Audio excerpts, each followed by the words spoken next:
तत्वार्थ सूत्र 6वें अध्याय में दर्शन मोहिनी कर्म के आश्रव के कारणों पर बात चल रही है और जिसके अंतर्गत दर्शन मोहिनी कर्म का आश्रव कैसे होता है इस पर बात करनी है।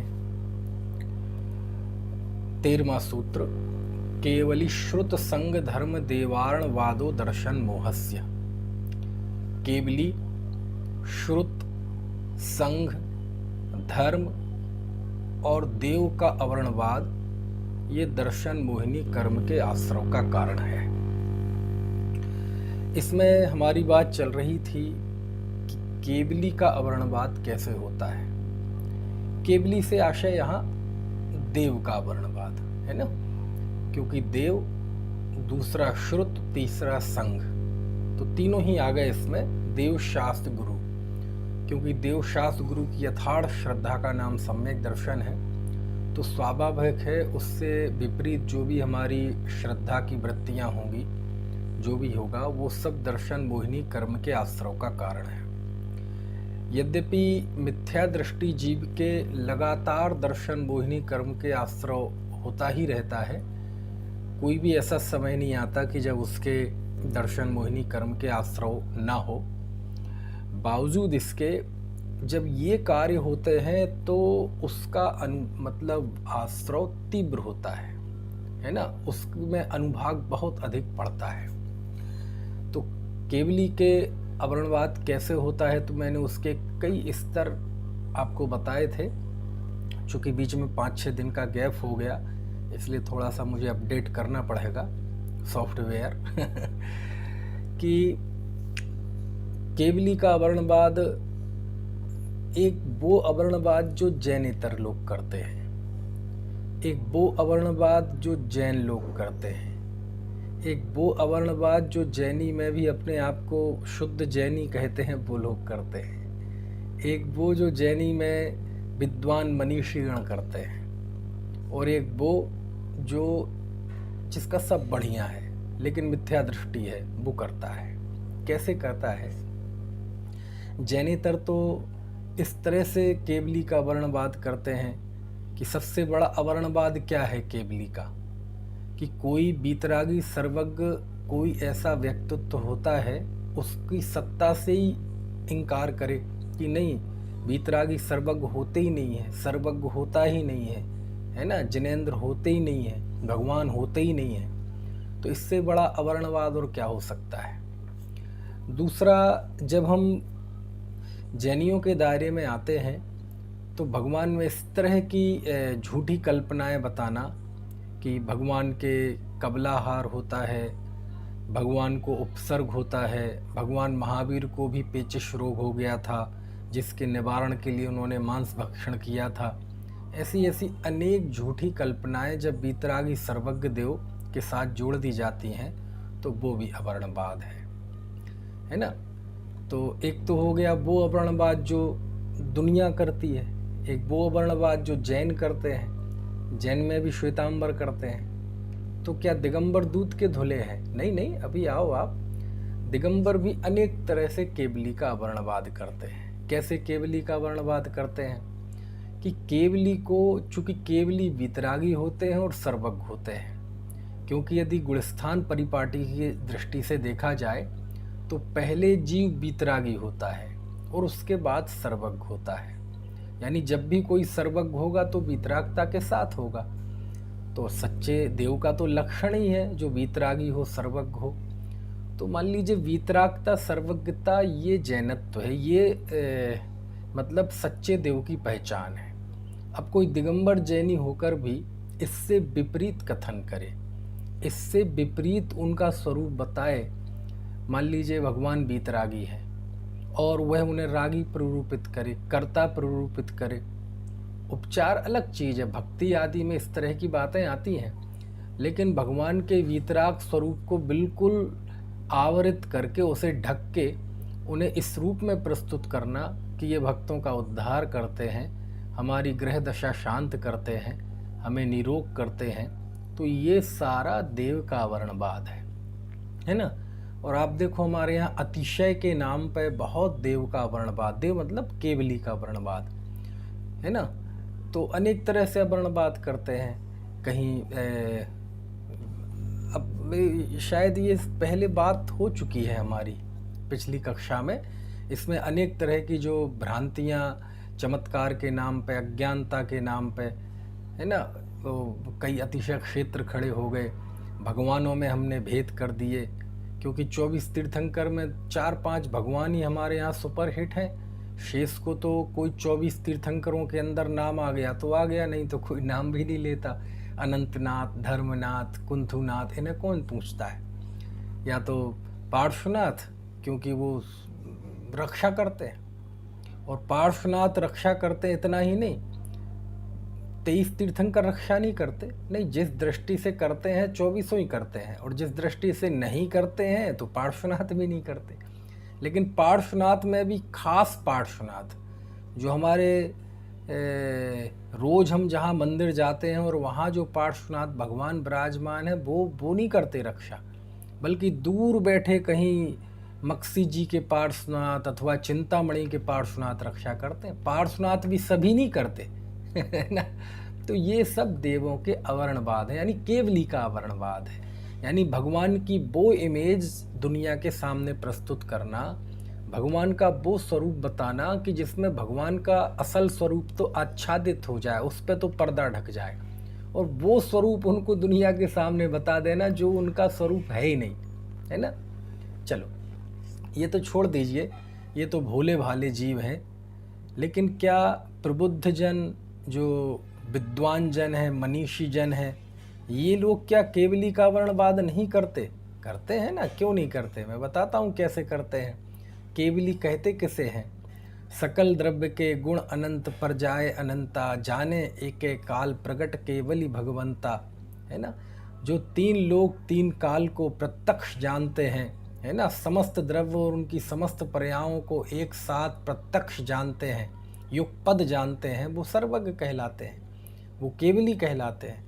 अब इस केवली के इस स्वरूप को विकृत कर देना, कैसे कर देना कि जब क्रमबद्ध पर्याय की बात समाज के बीच में आई और लोगों को लगा कि ये क्रमबद्ध पर्याय का तो सबसे बड़ा आधार सर्वज्ञता है, यदि सर्वज्ञता रहेगी तो क्रमबद्ध पर्याय रहेगी, और इसमें तो बोले उनकी कांजी स्वामी की क्रमबद्ध पर्याय सिद्ध हो जाएगी, तो हमारी तो पूरी वर्चस्व की राजनीति खत्म हो जाएगी।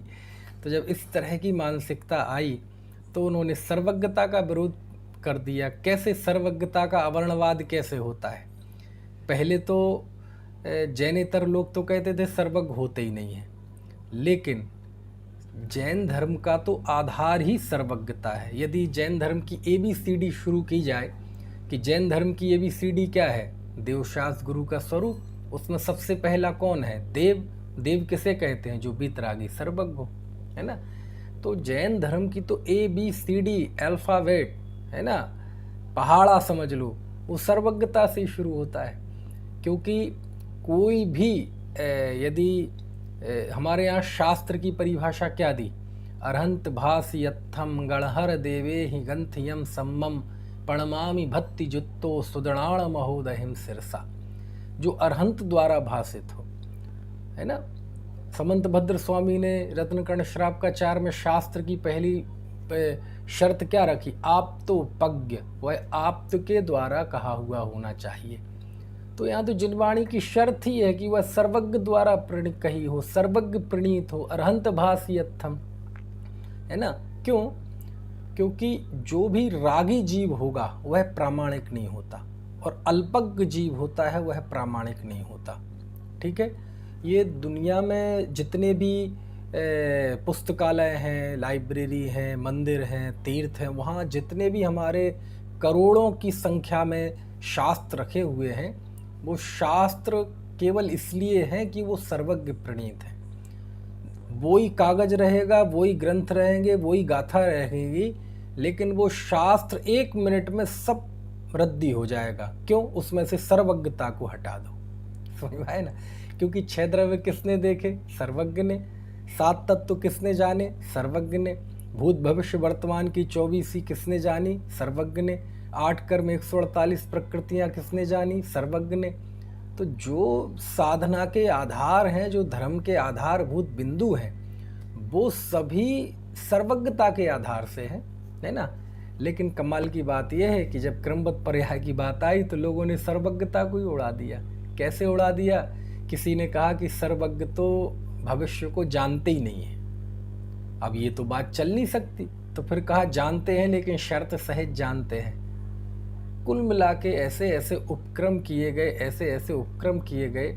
मैंने क्रमबद्ध पर्याय के विरोध में बहुत लेख पढ़े, कई पुस्तकें पढ़ी, और सर्वज्ञता पे ऐसी ऐसी बातें कही गई कि सच में पढ़ने में शर्म आए, आंखें झुक जाएं कि ये किस किस किस मानसिकता के जैन विद्वान हैं, किस मानसिकता के जैन मनीषी हैं कि आत्मघाती कदम, आत्मघाती यानी गुरुदेव के क्रमबद्ध पर्याय के विरोध के कारण उन्होंने स्वयं की हत्या कर ली, अपने पैरों पर कुल्हाड़ी पकड़ मार दी और सर्वज्ञता का ही निषेध कर दिया।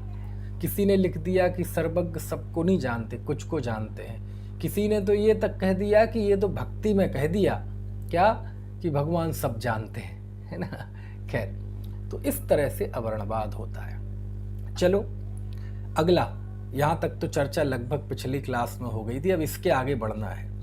चलो जैनेतर करें करें, श्वेतांबर करें, भोले दिगंबर करें, प्रबुद्ध दिगंबर अनेक तरह से करें, लेकिन जो जीव जैन हैं, दिगंबर आमनाय को मानते हैं, सर्वज्ञता पर विश्वास है, क्रमबद्ध पर्याय को मानते हैं, तो वो लोग तो सर्वज्ञता का अवर्णवाद नहीं करते ना। क्यों जी, करते हैं कि नहीं करते? बोले हाँ कैसे करेंगे? तो देखो असली मुद्दे पे उतरते हैं। ये सब तो उथली बातें थी, ये सब तो बाहर से व्याख्या थी उस अवर्णवाद की, है ना। फिर क्या है अवर्णवाद? है ना, अपने अज्ञानता की प्रशंसा करना, अपने अज्ञान भाव में आनंद का अनुभव करना। समझ में आया ना? ये क्या है? ये केवली को पे लांछन है। ये क्या है? ये केवली पे लांछन है। डर में रहना, भयभीत रहना, है ना। पता नहीं क्या होगा, पता नहीं क्या होगा, मैं मर ना जाऊं, मेरा एक्सीडेंट ना हो जाए, मैं बीमार ना हो जाऊं, है ना। ऐसा ना हो कोई मेरी रक्षा करने ना आए, मेरा कोई भय ना, मेरी कोई अंतर की बात ना खुल जाए। ऐसा हमेशा आशंकित रहना, सशंकित रहना, भयभीत रहना, ये भी हकीकत में केवली का अवर्णवाद है ना। बहुत गहराई से जब हम विचार करेंगे, क्योंकि आमतौर पर अवर्णवाद में बोलना प्रमुख होता है कि हम उनका गलत स्वरूप दुनिया के सामने बताएं, तो वो तो घृणा रूप से आश्रव का कारण है ही, लेकिन हमारे अंदर जो भय का भाव रहता है, शंका बनी रहती है 24 घंटे, इससे तो हमें निरंतर आश्रव हो ही रहा है दर्शन मोहिनी का। समझ में है ना क्यों? और यही कारण है कि जो सम्यक दृष्टि होता है उसे निशंक कहा, निर्भय कहा। क्योंकि भय का आधार क्या है? जो अनंतानुबंधी भय है, वो भय क्यों होता है? क्योंकि हम सशंकित रहते, पता नहीं क्या होगा, पता नहीं क्या होगा। यदि व्यक्ति को सर्वज्ञता पर विश्वास हो, केवली पर विश्वास हो, और क्या विश्वास हो? जो जो देखी वीतरागने सो सो होसी भीरा रे, तो ये जब उसके अंदर विश्वास होता है तो सातों भय नष्ट हो जाते हैं। यही कारण है ना, बुद्धजन राय जी का भजन है, हमको कछु भय नारे जान लियो संसार, कि अब हमें कोई भय नहीं रहा क्योंकि हमने सारे संसार को जान लिया, है ना। तो ये सशंक बने रहना, डर में रहना 24 घंटे, भयभीत रहना, भले हम मुंह से बोले चाहे ना बोले, लेकिन भीतर में एक भय का भाव होना, इसका मतलब अभी आपको सर्वज्ञता पे विश्वास नहीं है। समझ में आया ना? तो ये जो है, इससे ये दर्शन मोहिनी कर्म के आश्रव का कारण बनता है, और ये 24 घंटे भय रहता है। लेकिन जब ये चीज़ें सब वाणी में उभर आए, मान लीजिए साधर्मी बात कर रहे हैं, और मान लीजिए कई बार आपको तीव्र आकुलता होती है। मालूम क्या होता है? जब व्यक्ति तीव्र आकुलता में होता है तो उसे सच्ची बात भी सुहाती नहीं है। कैसे? कि मान लीजिए कोई व्यक्ति है, वो तीव्र आकुलता में, बहुत गुस्से में है, और आप उससे कहें अरे कोई बात नहीं भैया, यार ठीक है, अब जो सुनिश्चित था वो हो गया, जो जो देखी भीतरागने सो सो होसी बीरा रे। तो कभी कभार, है ना, क्रमबद्ध पर्याय को मानने वाला भी झुंझला के बोल जाता है, अरे ठीक है यार, तुम अपने पास रखो अपनी क्रमबद्ध पर्याय। समझ में आया ना? तो देखो, वो जो आपके अंदर की सशंक वृत्ति थी वो आखिर वाणी में आ गई ना, अवसर पाकर मौका पाकर। वो अंदर में जो सशंक था व्यक्ति, डर था, भय था, चित्त में वो स्वीकृति नहीं थी सर्वज्ञता की, वो आ गई ना किसी आकुलता के समय पे, जुबां पे, तो कर दिया ना अवर्णवाद। अजी ठीक है, किसने देखा? नहीं, सर्वज्ञ ने तो सब देखा, चलो ठीक है, अब आप कह रहे तो मान ले रहे, है ना। ये सब अवर्णवाद है। समझ में आया ना? एक बार गुरुदेव श्री सोनगढ़ में थे, तो वो जा रहे थे, साथ में और भी लोग निकल रहे थे, तो वो फूल पड़ा हुआ था, तो गुरुदेव बचा के निकले, बोले इससे बच के निकला, तो बोले पता है इसमें हमारे पूर्व जन्म के कितने ही माता पिता हो सकते हैं, इसमें अनंत भावी सिद्ध हो सकते हैं इस फूल में। तो किसी ने, बगल में कोई व्यक्ति था, उसने कहा गुरुदेव किसने देखे? तो गुरुदेव को बहुत मतलब एक अफसोस हुआ कि कैसी बात करते हो तुम, ये यदि पैर के नीचे आ जाए, कुचल जाए, तो यद्यपि वो पाप है, वो कोई अच्छा कार्य नहीं है, लेकिन ये जो तुम शंका व्यक्त कर रहे हो किसने देखे, ये महापाप है। क्यों? कुचलना ये असावधानी जन क्रिया है, उससे पाप बंधेगा, वो कोई अच्छा कार्य नहीं, लेकिन ये इससे भी बड़ा अपराध है। क्यों? तुमने किसके सामने प्रश्न चिन्ह खड़ा कर दिया? सर्वज्ञता के सामने, किसी एक व्यक्ति के सामने नहीं, बल्कि सर्वज्ञता एक जो शाश्वत मूल्य है, आत्मा के ज्ञान की सर्वोत्कृष्ट अवस्था है, इसके प्रति जो अनास्था का भाव प्रकट कर दिया, ये अवर्णवाद है ना। ठीक है, चलिए, और यदि और मूलतः जाया जाए और गहराई में उतराया जाए, तो अपने ज्ञान स्वभाव को स्वीकार नहीं करना, अपनी ज्ञान की सामर्थ्य को स्वीकार नहीं करना। समझ में आया ना? क्योंकि आचार्य तो कहते हैं कि जीव का स्वभाव क्या है, तो वो लिखते सर्वभावांतरच्छिदे। 47 शक्तियों में देखा जाए तो सर्वज्ञातृत्व शक्ति, सर्वदर्शित्व शक्ति, सबको जानना देखना हमारा स्वभाव है।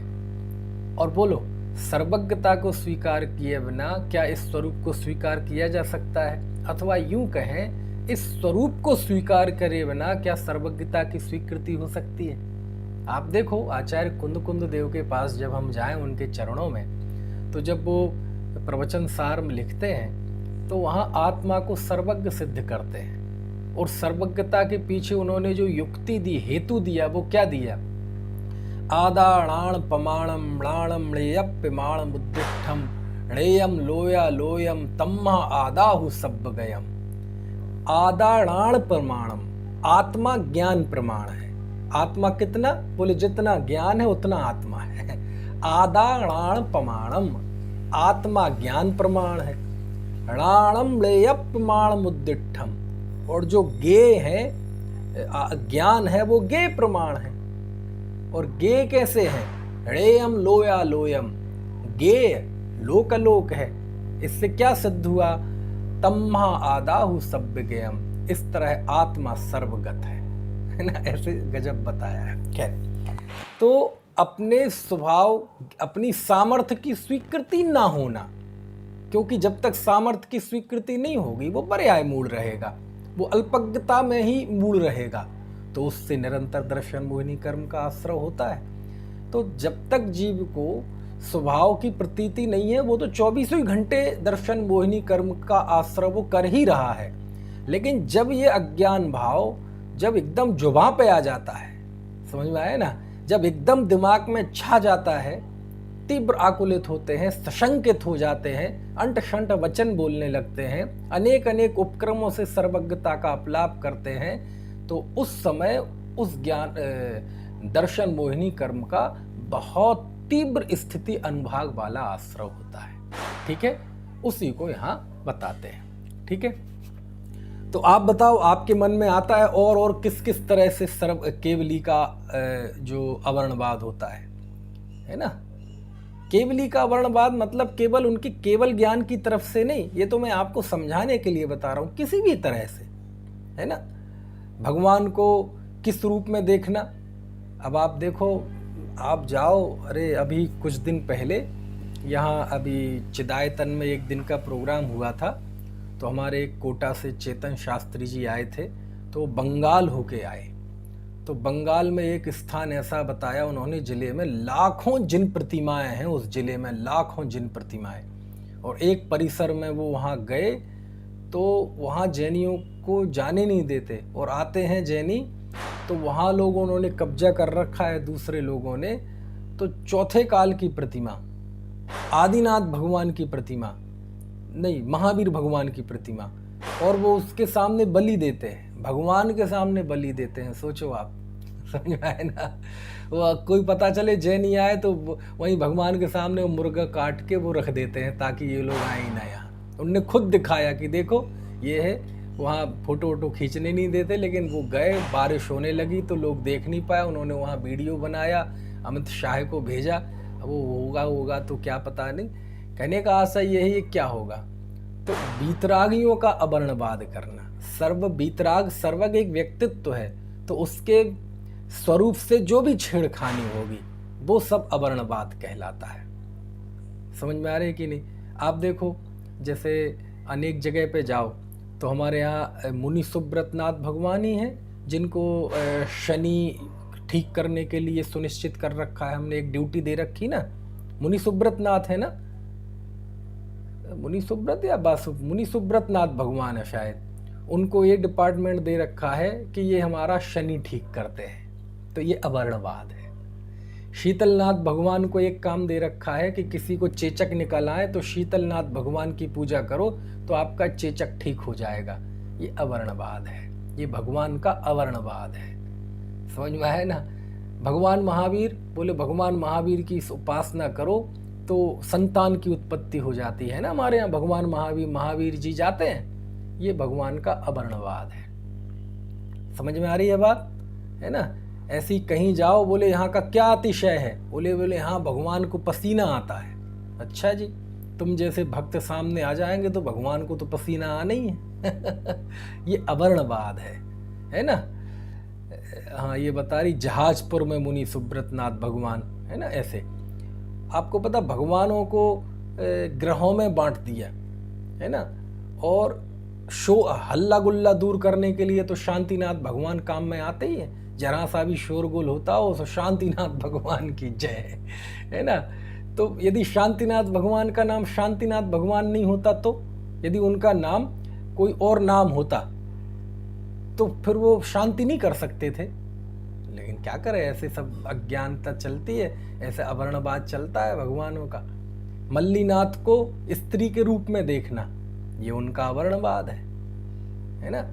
तो कई तरीके से भगवान को इस तरह से, है ना, जो उनका स्वरूप है वो स्वरूप ना कह के अन्यथा प्ररूपित करना, यही अवर्णवाद कहलाता है। अब ये काम किसी और विषय में हो, परमार्थ को छोड़कर, धर्म को छोड़कर अन्य क्षेत्र में हो, तो वो कोई छल में जाएगा, कषाय में जाएगा, झूठ में जाएगा। समझ में आए ना। लेकिन क्या करें, वो तो अवर्णवाद लगता है। मान लीजिए कोई अच्छा व्यक्ति है, लेकिन आपका उससे कोई व्यक्तिगत कोई राग द्वेष है, तो आप उसको झूठ बताएं। कोई बोले कैसा आदमी है, तो आप उसके गुणों को भी दोष के रूप में बताएं और उसके बारे में बुरा बताएं, तो वो तो पाप है। लेकिन वो ही काम जब धर्म के क्षेत्र में होता है तो वो महापाप होता है। समझ में आए ना। ऐसा चलो, तो ये हो गया देव का वर्णवाद। अब ये देखो, विकृतियों की चर्चा तो इतनी विकृतियां हैं कि उसकी यदि सबकी चर्चा की जाए तो बहुत, क्योंकि विकृत पंचम काल का स्वरूप ही ये है कि यहाँ यदि हम बहुत अच्छी कुछ उम्मीद लगा के देखने जाएं तो कुछ ज़्यादा अच्छा तो दिखेगा नहीं। लेकिन यदि विकृतियां देखने जाएं तो कितनी चर्चा कर लो। मैं आपसे ही पूछूं तो सब आप लोग नई विकृतियां बता देंगे जो हमें ही नहीं पता, मुझे ही नहीं पता, है ना। तो विकृतियों की तो कितनी चर्चा कर लो, ये तो एंडलेस चीज़ है, कितनी कर लो। लेकिन फिर भी वो चीज़ें जो हमें आसपास दिखाई देती हैं तो वो जुबां पे आ जाती है ना। भगवान प्रसन्न हो जाते हैं, ये सब अवर्णवाद है? अच्छा, भगवान को कहना कि भगवान दया सागर हैं, करुणा सागर हैं, ये अवर्णवाद है कि नहीं है? नियत क्या है आपकी। उपचार में कभी कभार ज्ञानियों के वचनों में भी ये सब आ जाते हैं, है ना। लेकिन यदि क्या ऐसा ही मानते हैं आप, भगवान का ऐसा पारमार्थिक स्वरूप दुनिया को बता रहे हैं, तो वो अवर्णवाद है ना। ऐसे चल, इसके बाद दूसरा है सूत्र में, पहला तो हुआ केवली का वर्णवाद, दूसरा है श्रुत का अवर्णवाद। ये श्रुत क्या कहलाता है, ये जो दरअसल अब तो जिनागम लिपिबद्ध होने लगा, शुरुआत में ये मतलब पहले ये सब श्रुति परंपरा से चलता था, तो आज हमारे सामने जो जिनवाणी है ये ही श्रुत कहलाता है। ये मूल में सुना हुआ है। किसने सुना है? गौतम स्वामी ने सुना है। केवली से, भगवान महावीर से गौतम स्वामी ने सुना, उनसे उनके और शिष्यों प्रशिष्यों ने सुना। श्रुत मतलब सुना हुआ, और फिर वो लिपिबद्ध हुआ, तो वो लिपिबद्ध हुआ भी श्रुत ही कहलाता है, परंपरा से अथवा रूढ़ी से कह लो। तो श्रुत का अवर्णवाद क्या होता है? श्रुत का अवर्णवाद क्या होता है? तो देखो ये भी कई तरह का होता है, उसी लेवल पे आप लगा लो जैसे हमने देव पे लगाया। एक तो वो श्रुत का वर्णवाद जो जैनेतर करते हैं। जैनेतर श्रुत का वर्णवाद कैसे करते हैं कि ये तो जैनियों के शास्त्र हैं, इसमें तो जीव को कायर बनाने की बातें हैं, इनके अनुसार तो इनके शास्त्रों को माना जाए तो व्यक्ति असभ्य हो जाएगा, है ना, जाहिल हो जाएगा। ये तो कह रहे हैं कि नग्न रहो, ये रहो, वो रहो, इनके अनुसार तो जीना ही मुश्किल हो जाएगा, है ना, पानी। तो शास्त्रों में जो लिखा है उसको इस रूप में प्रस्तुत करना, अथवा कई ऐसे होते हैं कि अरे आपको नहीं पता, जैन शास्त्रों में लिखा है कि मांस खाना चाहिए, शराब पीना चाहिए। यानी दुनिया में जो पाप चलता है, व्यसन चलते हैं, उन पापों का पोषण शास्त्रों से करना, कि शास्त्रों में ऐसा लिखा है। देखो कितने ही लोग कहते हैं कि एक बात बताओ जी, जब नेमिनाथ भगवान जो कि तीर्थंकर थे, समझ में आया ना, और उनके रिश्तेदार राजुल, जो यद्यपि शादी नहीं हो पाई लेकिन उसने भी अर्जी का व्रत लिए, तो इतना बड़ा खानदान जहाँ तीर्थंकर हैं, तीर्थंकर के रिश्तेदार हैं, वहाँ भी बारात की स्वागत के लिए वो पशु बांधे गए थे, तो उनके यहाँ भी मांस भक्षण चलता था। इसका मतलब तो इसलिए हम मांस खा सकते हैं। ये क्या है? ये श्रुत का अवर्णवाद है, समझ में आए ना। और आपको पता है ये जो आजकल एक मुस्लिम स्कॉलर है, आजकल प्रतिबंधित है, क्या नाम है, नईक, क्या नाम ऐसे ही है ना, जाकिर नईक, हालांकि नाम क्यों लेना, लेकिन चलो आ ही गया है मुंह पे। तो वो तो एक बार उसके यहाँ उसी के मंच पे ये पीस टीवी आता था पहले, अब तो वो प्रतिबंधित हो गया। तो वो इस मुस्लिम स्कॉलर था, उसको वो बहुत धर्म परिवर्तन कराता है, उसके मतलब 20-20, 30-30 हजार लोग उसे प्रतिदिन सुनते हैं। खैर, तो उसने एक सेमिनार कराया और उसमें मांसाहार पे अपनी एक जैनी गया अपने जैन धर्म को रिप्रेजेंट करने। तो उसने मालूम क्या कहा जाकिर नाइक ने, कि आपके तो शास्त्रों में मांस भक्षण का पोषण है, और उसने वो ही यही नेमिनाथ का उदाहरण दिया। बोले आपके तो तीर्थंकरों की परंपरा में मांस भक्षण चलता था। आपको समझ में आई बात की नहीं? तो लेकिन क्या करें, हमारे यहाँ भी कवियों ने खामा खां लिख दिया, ना कोई और ना कोई छोर, बस लिख दिया। समझ में आया ना। तो कहने का आशय ये है कि ये सब अज्ञानता से चीजें हो जाती हैं। हकीकत बात यह है कि ऐसा कोई कार्य नहीं हुआ है और ना हो सकता है कि तीर्थंकरों के स्वागत में, अरे तीर्थंकरों की जिसके यहाँ रिश्तेदारी होती है वहाँ कोई मांस भक्षण करता होगा, वहाँ अभक्ष्य भक्षण करता होगा। अरे हम तीर्थंकरों के आगे हमारी हैसियत क्या है? हम आप सामान्य से जीव जब रिश्तेदारी देखते हैं तो ऐसी स्थान पर देखते हैं जहाँ रात्रि भोजन ना चलता हो, है ना, जहाँ अभक्ष्य भक्षण लोग ना करते हों, है ना। और यदि ऐसा होता है तो कितना ही बड़ा आदमी हो, हम वहाँ उस अपनी बेटी देना पसंद नहीं करते। तो हम सामान्य पंचम काल के जैनी, इस 21वीं सदी के जैनी जब इतना विवेक रखते हैं तो तीर्थंकर के जीवों में इतना विवेक नहीं होगा, है। लेकिन बस वो लोगों ने कहानी जोड़ दी, क्योंकि इस काल में थोड़ा सा भी किसी के पास काव्य क्षमता है, थोड़ी सी भी प्रतिभा है, थोड़ा सा वो पढ़ लेता है तो अपने आप को लेखक, अपने आप को शास्त्र लिखने का और काव्य बनाने का अधिकारी मानने लगता है। और उसका साइड इफेक्ट ये होता है कि इस तरह की चीज़ें जुड़ जाती हैं। अब पशुओं के बंधन और क्रंदन को देखकर उन्हें वैराग गाया, यहाँ तक तो बात ठीक थी कि पशुओं के बंधन और क्रंदन को देखकर वैराग गाया, लेकिन वो मांस भक्षण की कल्पना अपने आप में शुरू कर दी, अपने मन से जोड़ दी कवियों ने, और वो उसको उदाहरण मिल गया, बोलो उस जकेर नईक को। तो ऐसे इस तरह से प्रस्तुत करना, इस तरह से चीजें का झूठा बताना कि जैन शास्त्रों में भी मांस खाने की बात है, शराब खाने की, शराब पीने की बात है, शिकार की बात है ना, तो ये सारी चीजें कहलाती हैं श्रुत का अवर्णवाद।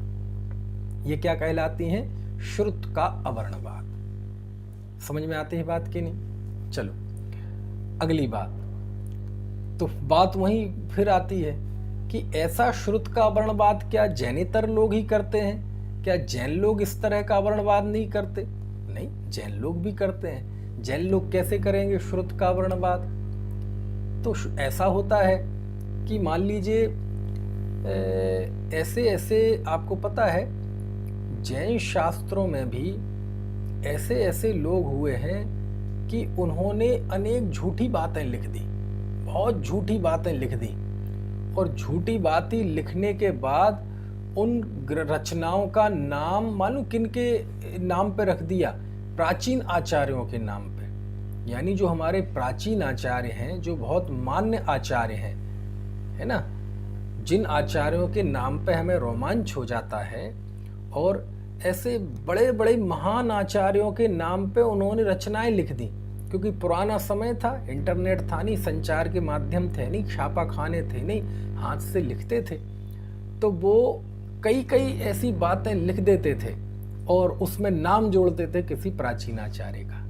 तो ऐसे अनेक अनेक तरह से श्रुत का वर्णवाद करते हैं। और आज देखो, चलो वो छोड़ो, जैनेतरों का छोड़ो, ऐसे लोगों का छोड़ो, क्यों, और बताऊं कैसे कैसे अवर्णवाद करते हैं। श्रुत कहलाता है जो सर्वज्ञ कथित हो, जो पूर्वापर दोष से रहित हो, जो स्यादवाद शैली में हो, स्याद पद से अंकित हो। अब ये जो श्रुत की कसौटी है, इसको तो छोड़ देना। और श्रुत का निर्णय किस बात से करना? इस बात से निर्णय करना कि वो यहाँ से छपा हुआ है कि यहाँ से छपा हुआ है ना। ये शास्त्र पढ़ने लायक नहीं है। क्यों? क्योंकि वो उस जगह से छपा हुआ है, वहां से प्रकाशित है। ये श्रुत का अवर्णवाद है। और हजारों के लोगों को जब इस तरह से गुमराह किया जाता है, तो आप सोच लो किस तरह से दर्शन मोहिनी कर्म का आश्रय होता है ना। क्यों? क्योंकि वहां से यदि वो गाथाएं, वो णमोकार मंत्र, वो तत्वार्थ सूत्र के सूत्र किसी दूसरी जगह से प्रकाशित हैं, तो वो अप्रमाणिक है, वो श्रुत नहीं है, वो आगम नहीं है, वो जिनवाणी नहीं है। इस तरह से श्रुत का वर्णवाद होता है। और जब वो श्रुत का वर्णवाद होता है, तो आप देखो, बोले वहां से छपे हुए शास्त्र निकालो, उनको मंदिरों से उठाओ, पेटी में बंद कर दो, आग के हवाले कर दो। ये क्या है? इससे पाप जो बनता है वो तो बनता ही है, अशुभ प्रकृतियों का जो आश्रय होता है वो होता ही है, और उसके उदय में जो उसका हस्र, उसका फल मिलेगा वो तो बहुत खौफनाक होगा। लेकिन ये इसके बीच में कितना बड़ा मिथ्यात्व काम करता है, कितना घना मिथ्यात्व कर्म का आश्रय होगा। आप सोचो क्या स्थिति है। और कैसे श्रुत का वर्णवाद होता है? प्रकाशक के नाम पे और व्यक्ति के नाम पे। मान लीजिए हमें किसी व्यक्ति से विद्वेष है, सामाजिक राजनीति के चलते हमें किसी एक व्यक्ति की नाम वो है ना, उसकी जो लोकप्रियता है हमें वो जचती नहीं है, तो हम कहेंगे उस व्यक्ति का लिखा हुआ नहीं पढ़ना। क्यों नहीं पढ़ना? तो अब वो कारण तो कुछ है नहीं, आप अपनी कषाय बताएंगे। तो ये भी श्रुत का वर्णवाद है। और भी अनेक तरह से श्रुत का वर्णवाद होता है। ये अभी इस युग में तो बहुत हो रहा है। किसी ने ऐसा कह दिया कि इस शताब्दी तक के आचार्य सब प्रमाणिक हैं और 12वीं शताब्दी आदि के बाद के आचार्य हम प्रमाणिक नहीं हैं। लो, ऐसी ऐसी बातें। अब प्रामाणिकता का जो पैमाना है वो क्या शताब्दी हो सकती है?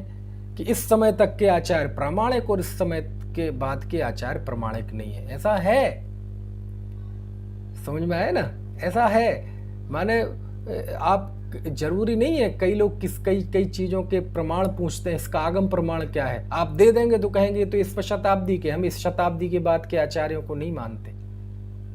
समझ में आया ना। और वर्तमान के एक बहुत बड़े आचार्य ने ये सगुफा छोड़ रखा है कि इस शताब्दी के बाद के आचार प्रामाणिक नहीं है। समझ में आया ना।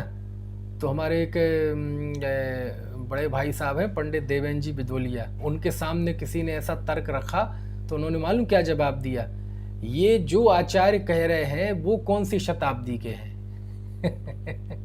ऐसा जो आचार्य कह रहे हैं वो कौन सी शताब्दी के हैं? बोले वो तो इसी शताब्दी के हैं, वर्तमान दौर के। तो बोले उनकी ये बात प्रमाणिक कैसे मान लें हम समझ में आया ना। तो कहने का आशय ये है, ये सब श्रुत का वर्णवाद है। श्रुत की जो मूल विशेषता है कि वह सर्वज्ञ प्रणीत हो, वह पूर्वापर विरोध से रहित हो, स्यात् पद से अंकित हो, वीतरागता का पोषण करने वाली हो, मिथ्यात्व का खंडन करने वाली हो, ये जो जिनवाणी का भीतरी व्यक्तित्व है उसको तो दबा देना और उसको अनेक अनेक तरह से प्रकाशन के स्थान के नाम पर, व्यक्ति के नाम पर, है ना। कई लोग ऐसा भी कहते हैं कि पंडितों के लिखे नहीं पढ़नी चाहिए। समझ में आए ना पंडितों के लिखे नहीं पढ़ो, गृहस्थों के लिखे नहीं पढ़ो। अब क्या करें, अब ये सब अवर्णवाद है ना। सर्वज्ञ की परंपरा के अनुसार स्यात् पद से अंकित, पूर्वापर दोषों से रहित यदि 10 साल का बालक लिखता है तो वो प्रामाणिक है।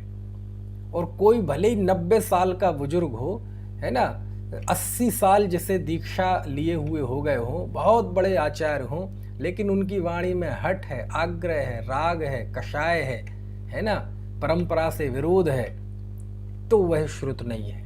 क्योंकि श्रुत का निर्णय उम्र नहीं करती, श्रुत का निर्णय गृहस्थ या मुनि पद नहीं करता, श्रुत का निर्णय प्रकाशन स्थान नहीं करता, श्रुत का निर्णय शताब्दी नहीं करती। कहीं शास्त्र में कोई ऐसा लक्षण लिखा हो, कोई प्राचीन, कि इनसे श्रुत का निर्णय हो, तो आप बताओ। समझ में आया ना। लेकिन ऐसा नहीं है। तो इस तरह की बातें जब मुंह से बोली जाती हैं और उससे लोग गुमराह होते हैं, तो वो खुद भी व्यक्ति दर्शन मोहिनी का घड़ा आश्रय करता है और दूसरे जीवों को भी दर्शन मोहिनी में झोंक देता है कि हम भी मरे, तुम भी मरे, मैं भी डूबूं, तुम भी डूबो, साथ में डूबेंगे, मजा आएगा, है ना। एक तरह से सामूहिक आत्महत्या, है ना। शाही स्नान तो सुना होगा आपने, लेकिन शाही आत्महत्या, हम भी डूबेंगे, तुम्हें भी डुबोत के लिए जाएंगे। क्यों? गुमराह, है ना, गुमराह करने वाला वो खुद का पतन तो करता ही है, ना जाने कितनों को ले डूबता है ना। खैर, तो इस तरह से श्रुत का अवर्णवाद होता है, ठीक है। और चलो ये तो छोड़ दो, चलो ऐसे लोगों को छोड़ दो। हम आप में से तो कोई श्रुत का वर्णवाद नहीं करता होगा ना, करता है कि नहीं? अरे हाँ करते हैं, क्यों नहीं करते? अरे मैं बताता हूँ, क्या करें, इतनी मैं बताया ना, विकृतियों की तो आप जितनी चर्चा कर लो उतनी कम है, क्योंकि इस युग में विकृतियों पे ही ज़्यादा चर्चा हो सकती है। विकृति पे कैसे? जैसे 4 अनुयोग हैं, जिनवाणी की 4 शैलियाँ हैं। अब जो जिस शैली का जो कार्य है, जिनवाणी के जिस अनुयोग का जो उद्देश्य है, उसके विपरीत जिनवाणी को रिप्रेजेंट करना। कैसे रिप्रेजेंट करना? मान लीजिए समय सार से हमें अपनी दृष्टि सुधारनी है, आचरण हमें श्रावकाचार से सुधारना है ना। लेकिन कोई कहे कि भाई साहब ऐसा कर लो, ये कर लो, थोड़ा सा नियम ले लो, अभक्ष भक्षण का त्याग कर दो, अच्छा नहीं लगता जैनी और ऐसा ऐसा ऐसा। भैया तुम्हें पता नहीं है, शास्त्र में लिखा है कि कोई किसी को मार नहीं सकता, कोई किसी को बचा नहीं सकता, और वह यदि अपने असंयम के लिए, अपने शिथिलाचार के लिए, अपनी भोग वृत्ति के लिए यदि वो समय सार की गाथाएं सुनाता है, तो वो दर्शन मोहिनी कर्म का आश्रय कर रहा है, वो श्रुत का वर्णवाद कर रहा है। ऐसा कैसे हो सकता? हाँ, दरअसल दर्शन मोहिनीय कर्म का आश्रय यानी आपकी नियत में खोट होना। अनेक बार ऐसा होता है कि आपकी वाणी से तो निकलते हैं शास्त्र, वाणी से तो निकलते हैं सूत्र, गाथाएं, श्लोक, लेकिन होता आपको दर्शन मोहिनी कर्म का आश्रय है। क्यों होता है? क्योंकि आपने उस वाणी का प्रयोग अपने अज्ञान और असंयम, अपने अभिप्राय के लिए, गलत अभिप्राय के पोषण के लिए किया। समझ में आया ना? अब मान लीजिए किसी व्यक्ति कोई त्याग नहीं कर पा रहा है, कोई नियम आदि नहीं ले पा रहा है, तो ये उसकी कमजोरी है, उसे स्वीकार कर लेना चाहिए। लेकिन मन में ऐसा रखे कि नहीं ये है छोड़ने लायक है, कीजिए शक्ति प्रमाण, शक्ति बिना श्रद्धा धरे। लेकिन वह जब शास्त्रों के वचन बोलकर वह अपने असंयम का पोषण करता है तो ये अवर्णवाद है। किसका? ये श्रुत का अवर्णवाद है। काय का अवर्णवाद है? ये श्रुत का अवर्णवाद है ना? अंट शंट प्रवृत्ति करता है, रात्रि भोजन करता है, अनेक तरह के अभक्ष भक्षण करता है, और कोई पूछ ले ऐसा क्यों करते हो? अरे ये सब तो सहज होता है, चारित्र तो सहज होता है। तो सहज का ऐसा बुरा, सहज का ऐसी दुर्गति मत करो। गुरुदेव ने जो सहज शब्द, सहज की बात कही, वो कितने पवित्र अर्थ में कही, लेकिन हमने उसका प्रयोग काय के लिए किया? अपनी, है ना, पापों के पोषण के लिए किया, अपनी विषयाभिलाषा के पोषण के लिए किया। तो ये श्रुत का अवर्णवाद है। क्या है ये? श्रुत का अवर्णवाद है। साहब, जब रामचंद्र जी 6 महीने लेके कंधे पे घूमते रहे लक्ष्मण को, तो हम क्यों नहीं घूम सकते? ये श्रुत का अवर्णवाद है। साहब, जब वो 96,000 शादी कर सकते हैं तो हम 2 शादी क्यों नहीं कर सकते? ये श्रुत का अवर्णवाद है। क्यों? क्योंकि श्रुत को तुमने सही अर्थ में समझा नहीं। जिनवाणी की जो विविध प्रकार की शैलियां होती हैं उसको अभी तुमने ठीक से समझा नहीं। समझ में आया ना? अरे साहब, जब 11वें गुणस्थान वाला जीव, इतना पवित्र जीव, वहां उपशम श्रेणी से गिरकर प्रथम गुणस्थान में आ जाता है, हमें नहीं करना ऐसा धर्म। ये श्रुत का अवर्णवाद है। समझ में आया ना? ऐसे अनेक तरीकों से श्रुत का अवर्णवाद है ना। जहां निश्चय लागू होना चाहिए वहां व्यवहार की बातें कर लेंगे, जहां व्यवहार की बात चल रही वहां निश्चय लागू करते रहना। ये क्या है? ये श्रुत का अवर्णवाद है। काय का अवर्णवाद है? ये श्रुत का अवर्णवाद है। जहां अपनी दृष्टि की बात चल रही हो कि हमारी दृष्टि कैसे होनी चाहिए अपने प्रति, है ना, मैं कौन हूं, मैं कहां से आया। जब हम इस तत्व चिंतन की भूमिका में हूं, हम तत्व निर्णय करने जा रहे हैं। समझ में आया ना?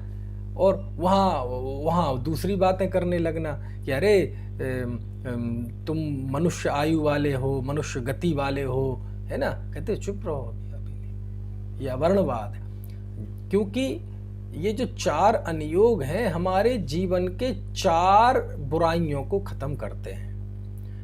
एक श्रद्धा संबंधी, यदि आपको दृष्टि सुधारनी हो तो द्रव्यानुयोग से सुधारें।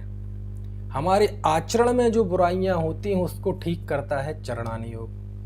हमारे परिणामों में जो बुराइयां होती हैं उसको ठीक करता है करणानुयोग। और हमारे पूरे जीवन की जो जीवन शैली है उसकी विकृति को दूर करता है प्रथमानुयोग। प्रथमानुयोग हमें बताता है आईना की, देखो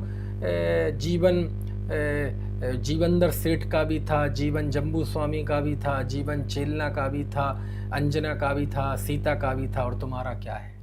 तो वो आईना दिखाता है कि अपनी जीवन शैली सुधारो अपना, है ना। तो ये जिनवाणी की जितनी शैली है वो हमारे किसी ना किसी जीवन की विकृति को दूर करती है, हमारे जीवन के किसी न किसी पहलू को तराशती हैं, लेकिन वो ना हो और उस विकृति का ही पोषण करे शास्त्र के वचनों से, तो वो सब अवर्णवाद कहलाता है। किसका अवर्णवाद कहलाता है? श्रुत का अवर्णवाद कहलाता है। और देखो कैसे श्रुत का अवर्णवाद होता है। कोई कहते हैं कि अभी तक तो यही था कि यहाँ से छपे हुए शास्त्र नहीं पढ़ना, इनके पढ़े हुए नहीं पढ़ना, इस शताब्दी के बाद के आचार प्रामाणिक नहीं है। इतने ही नहीं, जो प्रामाणिक हैं, जिन्हें हम प्रामाणिक मानते हैं, जिन शास्त्रों को प्रामाणिक मानते हैं, उनमें भी अपनी यादृच्छा से मनमाने तरीके से भेद कर देना कि ये मुनि को पढ़ना चाहिए, गृहस्थ को नहीं पढ़ना चाहिए, है ना। यदि हकीकत में ऐसा कोई है बंटवारा प्रायश्चित शास्त्र वगैरह का तो वो अलग बात है, लेकिन बिल्कुल बिल्कुल एक सोची समझी रणनीति की तरह बोले समय सार मुनियों के लिए है, गृहस्थों के लिए नहीं है, तो ये भी अवर्णवाद है। किसका?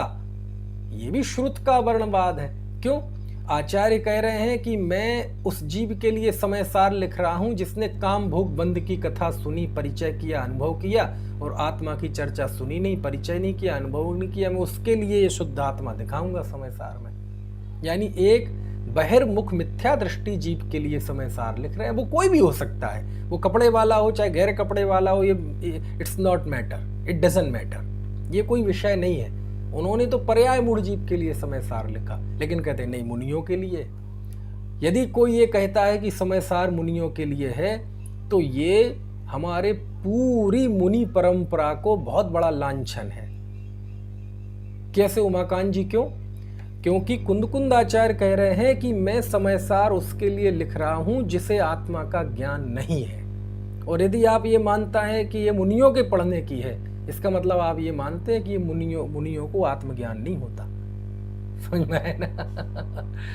अरे समय सार सबके लिए है। जिन्हें आत्मज्ञान नहीं है उनको आत्मज्ञानी होने के लिए समय सार पढ़ा जाता है, और जो आत्मज्ञानी हैं उन्हें आत्मज्ञानी बने रहने के लिए समय सार पढ़ना चाहिए। इसमें कोई जाति भेद, धर्म भेद, पंथ भेद कुछ नहीं है। समझ में आया ना? है? लेकिन उसको इस रूप में प्रस्तुत करना कि ये तो मुनियों के लिए है ना, तो ये श्रुत का वर्णवाद कहलाता है। अथवा है ना, जो गृहस्थ पढ़ेगा वो नरक में जाएगा, निगोद में जाएगा, 8वें नरक में जाएगा। समझ में आया ना? ये सब श्रुत का वर्णवाद है। यानी श्रुत की जो मूल आत्मा है, स्याद्वाद, अनेकांत, है ना, ये इन चीजों को छोड़कर, और उसमें वो सारी संभावनाएं शास्त्र में जो हमारे जीवन को परिपूर्ण बनाती हैं, शुद्ध बनाती हैं, उन सारी चीजों को छोड़कर उन्हें किन्हीं न किसी, है ना, अपनी कषाय के पोषण के लिए, समाज में वर्चस्व स्थापित करने के लिए कुछ ना कुछ ऐसी कंडीशन जोड़ देना, ऐसी कंडीशन जोड़ देना, है ना, वो सब श्रुत का वर्णवाद है। समझ में आए ना? तो ऐसे बहुत रूप होते हैं देव के अवर्णवाद के, श्रुत के अवर्णवाद के। किन किन रूपों में हम श्रुत का अवर्णवाद करते हैं। और आजकल तो एक और नई फैशन चली अशोक जी, और वो फैशन कौन? जैनेतर नहीं, इस तरह का श्रुत का वर्णवाद जैनेतर नहीं करते। वो जो करते हैं वो मैंने बता दिया, श्वेतांबर नहीं, दिगंबरों में भी भोले भाले दिगंबर नहीं, दिगंबरों में भी जो कषाय वाले त्याग मतलब बुद्धिजीवी मनीषी वर्ग है वो नहीं। हम आप में से ही करते हैं। कैसे करते हैं? आप देखो, यदि कोई ज्ञान की आराधना की बात आए, थोड़ी अपन कोई शास्त्रों का, सूत्रों का थोड़ा विस्तार से अध्ययन करने लगे, गहराई से अध्ययन करने लगे, तो हमारे वक्ता लोग कहते हैं ये तो पंडिताई है, ये तो पंडिताई है जी इसमें। अरे मुझे नहीं भाई, मुझे ज़्यादा शास्त्रों का ज्ञान नहीं है, मैं शास्त्री नहीं हूँ। तो वो ऐसा कह के अपनी अज्ञानता का पोषण करता है, और वह उस जिनवाणी के वो मालूम, उसे पता ही नहीं जीव को कि जब हम ऐसा कहते हैं तो ये जो हमने तीर छोड़ दिया है ना, ज़्यादा पंडिताई में नहीं पड़ना, ये तीर जाके मालूम किसके सीने में लगता है? ये कुंद देव के सीने में लगता है। उन्होंने 84 पहाड़ लिखे पंडिताई की। वीरसेन स्वामी के सीने में लगता है। उन्होंने 92,000 श्लोक प्रमाण लेखन किया है जिनवाणी का, उन्हें कलिकाल सर्वज्ञ कहते हैं। उन्होंने पंडिताई की। समंत भद्राचार्य ने पूरी जीवन लगा दिया जिनवाणी को लेखन में, वो पंडिताई की उन्होंने। नेमीचंद सिद्धांत चक्रवर्ती देव ने, है ना, जीवन लगा दिया जिनवाणी की सेवा में, सिद्धांत को लिखने में, पंडिताई की है उन्होंने। समझ में आया ना? पर उस जीव को पता ही नहीं रहता कि ये जो मैंने मुंह से बोला है शब्द, ये कहाँ जाके टकरा रहा है, कहाँ जाके टकरा रहा है। अकलंक देव ने पंडिताई की है, विद्यानंदाचार्य ने पंडिताई की है, भूतबली पुष्पदंताचार्य ने पंडिताई की है, योगेंदु देव ने पंडिताई की है, पंडित टोडरमल जी ने पंडिताई की है, जयचंद जी छावड़ा ने 9-9, 10-10 भाषा बचनिकाएं लिखी, पंडिताई की है, गुरुदेव ने 45 साल पंडिताई की है। तो ये सब श्रुत का वर्णवाद है। यानी श्रुत को उस रूप में प्रस्तुत नहीं करना जिस रूप में उसका वैभव है, जिस रूप में वह उपयोगी है। अन्यथा प्ररूपित करना, गलत अपेक्षा से प्ररूपित करना, अपने अज्ञानता के पोषण के लिए चाहते हैं दुनिया भी अज्ञानी रहे। ये ज़्यादा पढ़ लेंगे तो ये कल के दिन हमारी गलती निकालने लगेंगे। समझ में आए ना? ये सारी चीज़ें श्रुत का आवरणवाद होती हैं। समझ में आए ना? श्रुत का कई बार तो मालूम व्यक्ति अपने अज्ञानता की भी क्रेडिट लेता है। कैसे अज्ञानता की? देखो जी, मैं ज़्यादा पढ़ा लिखा नहीं हूँ, ना मैं ज़्यादा पढ़ना चाहता जी। ज़्यादा पढ़ने से दिमाग खराब होता है ना? ये पंडिताई में कुछ नहीं रखा। अपनी तो मोटी मोटी 2-4 बातें पढ़ लो और उसमें हा हा हु अच्छे भजन और ये मस्त रहता है। तो वो इस रूप में पहले तो अपनी अज्ञानता की स्वीकृति होनी चाहिए। देखो भैया, मेरी ज़्यादा बुद्धि नहीं है, मैं बहुत ज़्यादा नहीं पढ़ पाता हूँ, है ना? तो मुझसे आप उम्मीद मत रखें कि मैं बहुत गहरी गहरी बातें बता पाऊँगा, लेकिन जो थोड़ा बहुत मैंने सीखा है अपने गुरुओं से वो मैं आपको बताता हूँ, है ना? तो पहले अपने अज्ञानता की स्वीकृति होनी चाहिए, लेकिन वो अपनी अज्ञानता की क्रेडिट लेता है तो हर्षित होता है, आनंदित होता है। काय में? अज्ञानता में। वो श्रुत का आवरणवाद करते हुए आनंदित होता है और फिर कहते दर्शन मोहिनी कर्म का आश्रव कैसे होता है। तो जब वो ही अपने अज्ञान में खुश हो रहा है तो सुनने वाला तो और एक कदम नीचे है। तो ऐसा श्रुत का आवरणवाद करके वो वक्ता खुश होता है और श्रोता सुनकर खुश होता है। हाँ जी, हम तुम्हें तो और भी बिल्कुल भी अकल नहीं है। तो चोर चोर मोसेरे भाई हो जाते हैं। तो कहने का आशय ये नहीं है कि ये सूत्रों में ऐसा नहीं है कि वो दूसरे लोगों की बात लिखी है, केवल सब जगह है। यानी हर व्यक्ति मिथ्यात्व का यदि वो आश्रय हो रहा है तो कुछ ना कुछ कारण तो है ना। वो कैसे कैसे किन किन तरीकों से श्रुत का आवरण, हम सोचते हैं श्रुत का आवरणवाद जैनेतर लोग करते होंगे। नहीं, जैनी करते हैं। जैनियों में भी भोले भाले नहीं, विद्वान भी करते हैं, साधु त्यागी वृत्ति भी करते हैं। चलो वो करते होंगे, हम तो नहीं करते, मुमुक्षु लोग नहीं, हम भी करते हैं। बस सबके रूप अलग अलग होते हैं, सबका स्वरूप अलग अलग होता है ना? कोई समाज की राजनीति के चलते, कोई अपनी अज्ञानता के पोषण के लिए, अपनी अज्ञानता की क्रेडिट लेने के लिए, ऐसे अनेक अनेक अनेक अनेक रूपों में श्रुत का आवरणवाद होता है। समझ में आया ना? और मुझसे कोई कहे कि क्या करें, तो मैं तो कहूँगा जहाँ से जिनवाणी पढ़ने मिले, जहाँ से सुनने मिले, जहाँ से सीखने मिले। समझ में आए ना? सीख लो, खूब पढ़ो, खूब पढ़ो, खूब पढ़ो, खूब पढ़ो। नहीं तो फिर शुष्क ज्ञान का निषेध तो किया है। हाँ, किया है ना, क्यों नहीं किया? यदि उस ज्ञान को ही सर्वस्व मान लें, उसको ही यदि आप ये मान लें कि ये ही सब कुछ है, इससे आगे कुछ नहीं है, तत्व ज्ञान, भेद विज्ञान, तो फिर वो ज्ञान निंदनीय हो जाता है ना? और उसका तो शास्त्रों में यत्र तत्र निषेध है। समझ में आया ना? तो वो जब प्रकरण आए तो उसका निषेध होना ही चाहिए। मेरे सामने आएगी तो मैं भी ऐसा धोऊंगा इस शास्त्र ज्ञान को। किस कीमत पे? किस कीमत पे? भेद ज्ञान की कीमत पे, कि यदि कोई इसमें अटक जाए। और ये मैं नहीं, कुंद देव ने प्रवचन सार में लिखा, इतनी महिमा गाई शास्त्र ज्ञान की, आगम चक्षु साहू। आगम ही साधुओं की चक्षु होती है। आगम चेष्टा तदो जेठा, आगम चेष्टा ही श्रेष्ठ चेष्टा है। जो श्रवण आगम से रहित हैं वो मिथ्या दृष्टि है, कुछ नहीं है। इतनी मतलब बताया आगम ज्ञान की महिमा, और फिर लिख दिया लेकिन ऐसा आगम यदि सम्यक्त से रहित है तो बेकार है। नहीं, वो ज्ञान भी हो और सम्यक दर्शन भी हो, फिर आगे और बढ़ते हैं, लेकिन संयम नहीं है तो अकेले इससे भी कुछ होने वाला नहीं है। लिखा है प्रवचन सार में, गाथाएं की गाथाएं हैं। पढ़ो 332, 33, 34, 35, 36, 37, 38, 39, 200, 300 नहीं, गाथाएं नहीं है 300, तो 231, 32, 33, 34, 35, 36, 37, 38, ये गाथाएं पढ़ो। जो मैं बोल रहा हूँ बिल्कुल सब वो ही लिखा मिलेगा वहाँ, है ना? तो कभी भी इस तरह से अवर्णवाद नहीं करना चाहिए, है ना? आपको पता है हमारे आचार्यों की शास्त्र लिखते लिखते गर्दन टेढ़ी हो गई।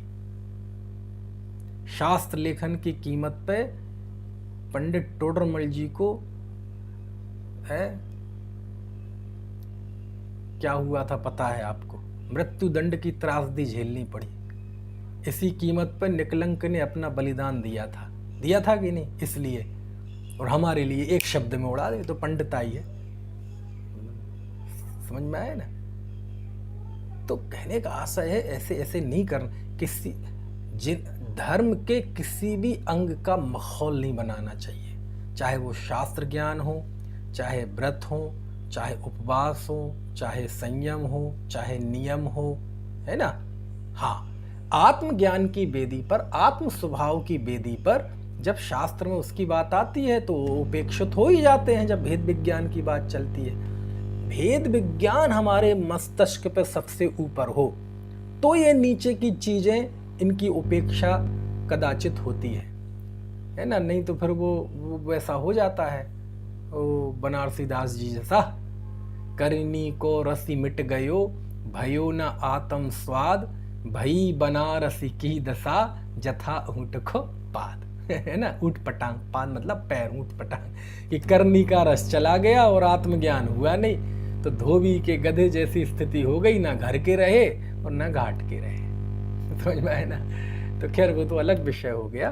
कहने का मतलब ये है कि श्रुत का अवर्णवाद भी कई कई तरीकों से हम आप ही करते हैं। ये करने वाले कोई दूसरे नहीं है, वो हैं तो उनसे हमें कोई फर्क नहीं पड़ता।